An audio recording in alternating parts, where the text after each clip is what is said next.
سلام حبيبتي، اليوم جبت لكم طريقة تانية.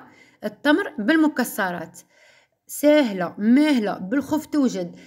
شوية تاع تمر شوية تاع مكسرات. لو كان عندكم غير الكوكاو ولا شوية تاع جلجلان وانتم درتوه هذا التمر بالمكسرات والشوكولا يجي بنين بنين بزاف بزاف، خاصة يوالم سهرة رمضان. تحطوا هكا في طاولة سهرة رمضان يجي هكا شباب وبنين وصحي. هذا اللي راكم تشوفوا فيه التمر غولي، يعني درت لكم في الفيديو السابق تدخلوا شوفوه. هذا يجي بريستيج، يجي شباب، تقدروا تحطوه في مناسبات الاعراس الخطوبه. وهذا تاع بالخوف ليه هنايا عندي كميه تاع التمر، عندي غير شويه. صح نمسحوها من الغبره اللي فيها ونقلعوا لها العلف ونبدا نسدف فيها ونحطها بهذه الطريقه فوق بابي كويسون ولا فوق بلاستيك، خاطر غادي ندير لها الشوكولا باش ما يجمدش. هنا جبت بلاستيك هذا تاع ورق تاع البلاستيك تاع الديول، نستعمله بزاف.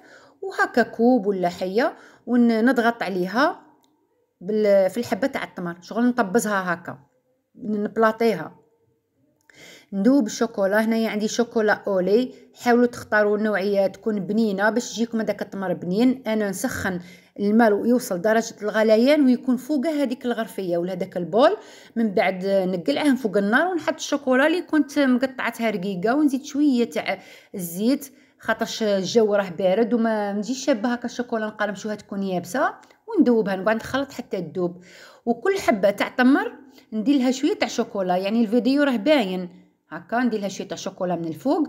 والمكسرات اللي عندكم ماشي شرط فرد نوات كاجو ولا لوز ولا هذا الكميه تاع نوات كاجو واللوز والبندق اللي بقات لي من الفيديو السابق، غير ديك شويه ودرت بها شعل من نوع تاع التمر.